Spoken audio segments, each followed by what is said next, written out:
जहाँ एक तरफ इंडिया दुनिया की मदद करके उन देशों को जिनको इसकी ज़रूरत है उनको आर्थिक मदद बढ़ाता है। इस आर्थिक मदद से वो देश जिनको इसकी ज़रूरत है अपने आप को ठीक कर सके ताकि अपनी स्थिति को सुधार सके और अपने देश में स्थिरता कायम कर सके। वहीं दूसरी तरफ पाकिस्तान जो हमेशा ही दुनिया से भीख मांगता रहता है, कभी दूसरे के पास पैसे लेने जाता है, कभी IMF से पैसे मांगता है और हमेशा कुछ ना कुछ मांगता ही रहता है। उस देश ने चोरी जैसे गलत काम भी शुरू कर दिया है। अब ये खबर आ रही है कि अफगानिस्तान में जो एड भारत भेजता था, ह्यूमैनिटेरियन एड, रास्ते में ही पाकिस्तान के कुछ एजेंट उस एड को रास्ते से ही चुरा लेते हैं। जैसा कि खामा प्रेस का ये आर्टिकल देख सकते हैं जिसमें 50 ट्रक के चुराने की बात कही गई है। होता यह है कि अफगानिस्तान में जो एड जाती है वो पाकिस्तान के रास्ते होकर गुजरती है। ये ट्रक पाकिस्तान से होते हुए अफगानिस्तान पहुंच तो जाती है, लेकिन वहां से वापस कुछ ट्रक वापस आ जाती है।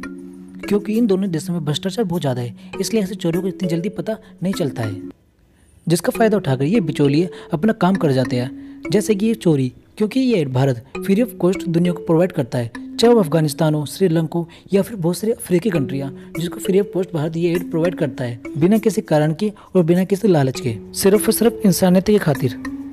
क्योंकि ये सारे ड्राइवर जो अफगानिस्तानी हैं, ये भी थोड़े लालच के चक्कर में इन एजेंटों की बातों में आ जाते हैं, क्योंकि ये एड पूरी तरीके से अफगानिस्तानी लोगों की भलाई के लिए। अब जब ये एड उन तक पूरी तरीके से नहीं पहुंच पाती है तो इससे घरेलू बाजार में उन चीज़ों जैसे गेहूं, चावल और बहुत सी इसेंशियल आइटमों के रेट बढ़ चुके हैं। जैसे कि 3 महीने के अंदर ही जब पहले 1440 रुपये पर क्विंटल के हिसाब से गेहूँ बिकता था, अब वहाँ पे इसकी कीमत 2880 के पार जाने लगी है, यानी दुगने से भी ज़्यादा होनी शुरू हो चुकी है।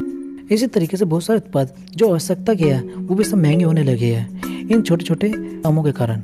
जब से इस बात का पता चला है तब से भारत और अफगानिस्तान दोनों ही सख्ते में है और देख रहे हैं कि कैसे इस चोरी से निजात पाई जा सके। इसके लिए भारत ने एक प्लान भी तैयार करा है। अब जो एड इंडिया पाकिस्तान के रास्ते अफगानिस्तान पहुंचाता था, उस एड को अब दूसरे रास्ते से भेजने की योजना बनाई जा रही है। अब दोस्तों होगा ये कि ये एड समुद्र के रास्ते गुजरात के कांडला पोर्ट से ईरान के चाबार पोर्ट से तक जाएगी और उसके बाद ये जमीन के रास्ते अफगानिस्तान पहुंचेगी।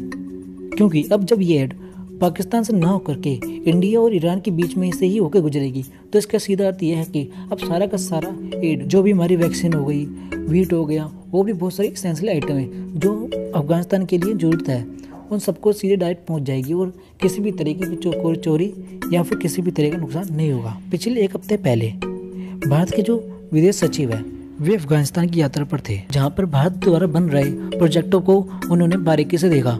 हालांकि कुछ लोग ये कह रहे थे कि तालिबान के आते ही भारत के सारे प्रोजेक्ट जो है वो नष्ट कर दिया गया है, लेकिन उसमें से फर्क तो पड़ा है, लेकिन बहुत सारे मेन प्रोजेक्ट थे वो हमारे अभी भी वहाँ पे चल रहे हैं। जैसे एक बहुत बड़े डैम का निर्माण हो रहा है जो सहायता से किया जा रहा है, इसी तरीके से बहुत सारे इलेक्ट्रिक प्लांट भी बनाए जा रहे हैं जो भी भारत की सहायता से बनाए जा रहे हैं।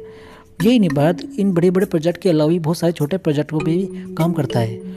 बच्चों को अच्छी शिक्षा के लिए वहाँ पे स्कूल भी खोले जा रहे हैं और इसी तरीके से भारत ने पहले अस्पताल जैसी महत्वपूर्ण चीज़ें भी अफगानिस्तान में खोली थी। जब भारत के विदेश सचिव ने अफगानिस्तान की ऑफिशियल यात्रा की थी, अफगानिस्तान की तालिबान सरकार ये अंदाजा लगा रही थी कि भारत और अफगानिस्तान के रिश्ते अब सुधरने लगे हैं, लेकिन दोस्तों ऐसा कुछ नहीं है। हालांकि भारत ने ऑफिशियल यात्रा जरूर करी, लेकिन इसका मतलब ये नहीं है कि भारत और अफगानिस्तान के रिश्ते सुधरने लगे हैं। लेकिन दोस्तों भारत की ये यात्रा महत्वपूर्ण जरूर बताई जा रही है, जिसने आगे के लिए ये रास्ता खोल दिया है।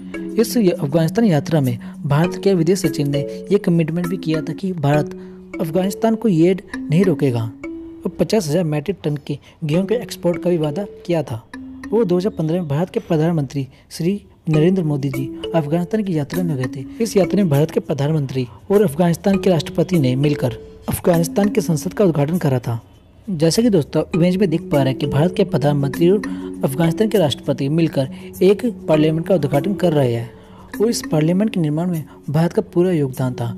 इसमें सारा का सारा पैसा जो लगाया था वो भारत ने ही लगाया था। और दोस्तों अगर वीडियो पसंद आई तो प्लीज़ लाइक कीजिए और मेरा मोटिवेशन बढ़ाने के लिए प्लीज़ चैनल को सब्सक्राइब करना ना भूलें। मिलते अगली वीडियो में, तब तक अपना ख्याल रखें और स्वस्थ रहें। धन्यवाद।